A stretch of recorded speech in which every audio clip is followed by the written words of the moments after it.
are back for another episode today. Today we're going to do a short video, and that's going to be on traction whenever we're out in the snow and ice. I have an assistant with me today, my daughter Leanne. She's going to assist us here. And what we're going to start off with is just general. We're just out in the woods on a general day. Snow's light. You may be in an area where you're mostly going to get rain, so you're not going to need anything really exotic. So you may just have a simple boot. I'll have you show the next piece here in a second. And just standardized tread. May want to have a trekking pole with you too to help keep you upright, keep you falling down. Then we're going to step over into the next category, and these are micro spikes. These have stainless steel teeth on the bottom that assist you as you walk and keep you from falling and slipping on the ice. It gives you traction climbing and going backwards, side to side. It's a very sturdy rubber material. And then the chain. I've looked at a couple different ones to include yak tracks and that. These looked a lot more solid and aggressive compared to just a little bit of spring. So that's the Total micro spikes. This is just your general out in the ice. Snow's not very deep, maybe an inch or two. But I'll just keep this over here. The last time you saw me out last winter, I had my old primitive style snowshoes. The ones here made out of wood with the cowhide lacing and weaving and the standard leather straps. You want to spin that around for me, sweetheart? These are more or less designed for a flotation. There's really no traction with these. These are for just flat, gentle rolling hills where you're not going to be climbing. There's really no tread, and plus the fact they're extremely wide, extremely long, making them difficult to walk around here in. You can do it, but you gotta really take your time to prevent yourself from catching the other shoe with the extended tail here and tripping over. So that was those. Well, today I got from Campmore, I ordered a pair of the MSR Axis snowshoes. What makes these very nice is they're a more or less stamped aluminum, very light. Combined shoes are like 4 pounds. Those ones I can only imagine what they weigh. These are 30 inches in length and only 9 inches in width, compared to 14 inches in width at the widest portion of the wooden ones, and 40 inches in length. So no, 42. 42, I stand corrected. Thank you, assistant. So what's really nice with these ones too, my daughter will spin it around, is the very aggressive teeth on these. There's no way you're gonna not get traction.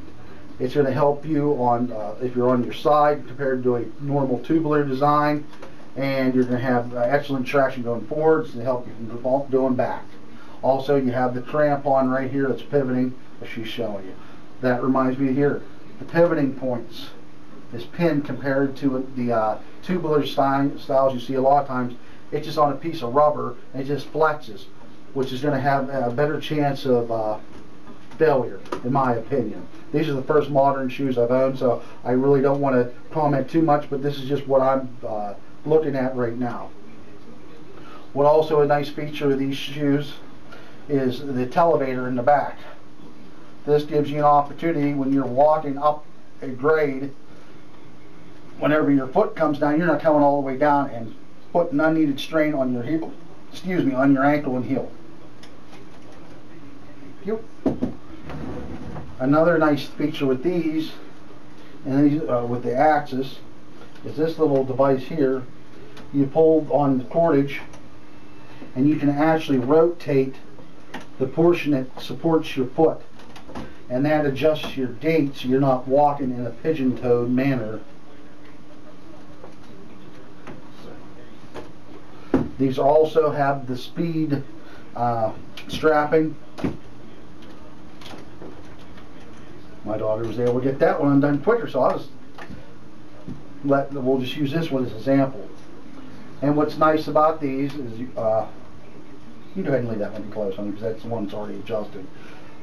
I will adjust this in advance to whatever shoe I'm planning on wearing during the duration of the trip. And all I got to do then is walk up, put my shoe down, and only leave it there, and tip my foot into it.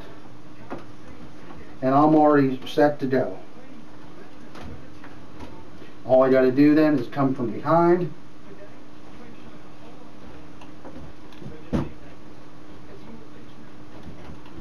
and go to the one pin.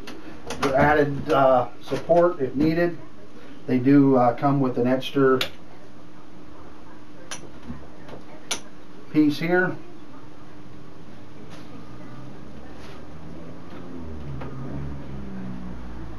Trying to see which way I want to do this.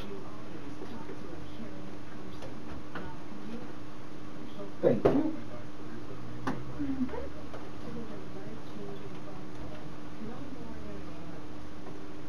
Okay, there's a little open on the sides. And all you gotta do is go across it. You're mostly gonna use this if you're gonna be in an area where you're going up and down hills more. There's a chance you're going through rocks, or if you're maybe going over top of a lot of logs and that. This gives you an opportunity to give you a little bit extra support and prevent your shoe from kicking out. So I do have that on right. Good. So these are extremely light in comparison to the other ones. It's got a nice nylon style decking. They're actually protected by inside the frame in comparison to your tubular design where the actual decking wraps around it. This way they're inside, they're protected, they're riveted. A lot easier to repair if need be, but I'm really thinking I'm not going to have much issues. I've gotten some good reports on these shoes, not the exact models, but Rich, Bushman of the Yukon, as well as Shug Emery, they both have the MSR Denali's, and they're the composite classic style and that, but they've had nothing but praise with their snowshoes. And then there's Bill Wall Hiker. He brought me onto the this style of shoe, the aluminum one piece more or less. He has the Axis, but Accent, excuse me, when opposed to the Axis shoe. So I'm looking forward to these. Another thing I got with these was this is my standard everyday basket for my trekking pole. It's just for not decent normal weather. My daughter will show the basket for snowy weather. This is a snow basket. Gives you more surface area for walking in the snow. Gives you a chance that you're not going to punch through the snow. Only drawback I'm going to see with those right now is that's going to get in the way of whenever I use my quick pick, stick pick. So that's the only drawback I'm going to see with those. So got a pair of those today to go with it. Real simple to put on. All you got to do is untwist these, pop right off, and snap the other one in place. I'll actually take that one off and put on my summer one for this weekend because there's really no snow. These won't be broken in probably for at least another couple weeks till we get some significant snow. But anything else I've been waiting on right now, guys, is going to be my winter incubator that Adam's making from Storm Pro.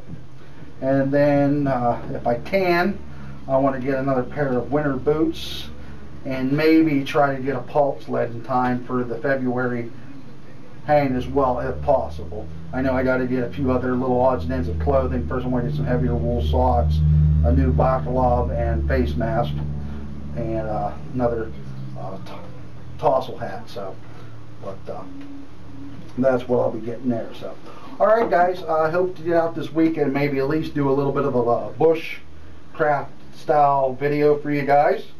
I want to thank you as always for watching. Be sure to comment. And I want to take time right now to thank my assistant here, Leanne, for helping me. And once again, folks, Merry Christmas and a Happy